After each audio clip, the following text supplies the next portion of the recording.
So I have this book that was written in the 19th century. It's called Fashion and Consequence, as now found in high places and low places. This book was written by a minister in the 19th century. He basically condemned high society as sin, and he went to cities throughout the United States, particularly New York with its merchant class, which were immensely wealthy, and New Orleans, which before the Civil War held the most fashionable high society in all of America, the French Creoles. He goes into great attempt discussing New Orleans high society, the masquerade balls, and he explains why New Orleans is so sinful.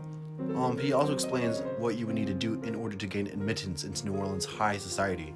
So he starts off by saying, Creole society is a term to designate the best families of French and Spanish descent. These are exclusive, formal, and until within a few years, free from a mixture with Americans, so-called. Now, however, a revolution is going on, and ere long, the distinct thing a Creole set will have ceased to exist. So the explanation behind this thing he called Creole society. So for the longest time, Creole society consisted of the old families whose ancestors came to New Orleans during the early days, early on within the French colonial regime, or they arrived in New Orleans during the Spanish regime. But the point is, they constituted New Orleans high society. They were the guard keepers of New Orleans society until the Americans came. New Orleans was bought in 1803 by the United States from France, and then Americans from the East Coast started flooding into New Orleans, and they wanted admittance to be accepted into New Orleans high society. Now, the author says, if you want to basically be accepted into New Orleans high society, you must have a reputation of wealth, you must know how to speak French, you must, it's very interesting, you should get yourself a fine house in the old French town and furnish it expensively as you can, and then also get a French cook and never miss a performance on Tuesday nights and Saturday nights at the French Opera House. It says here you should get a society broker who will keep you posted in who's going to throw the next party.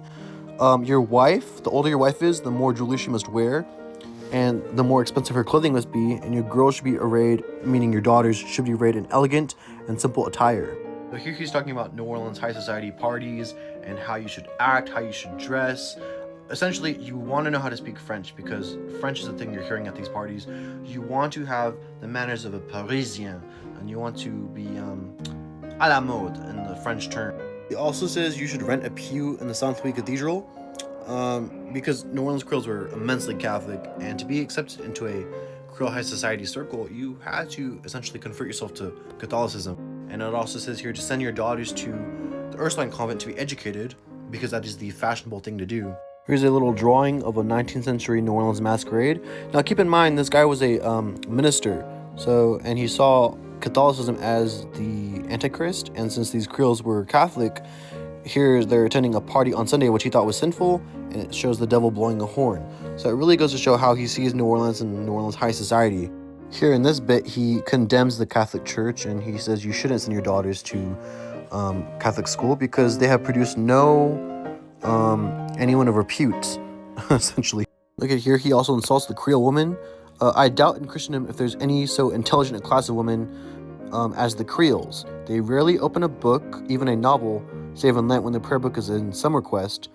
Wholly unlike their Parisian sisters, they have no literary weakness, and they make no belles-lettres prétentions. Music, the toilette, and the gossip are the only things of which they talk and are of interest. And then he goes on talking about the popularity of masquerade balls in New Orleans, and he condemns them. This book is really cool because it shows in an outsider's perspective of how basically non-Catholic Americans viewed New Orleans as like this Catholic, very sinful French city.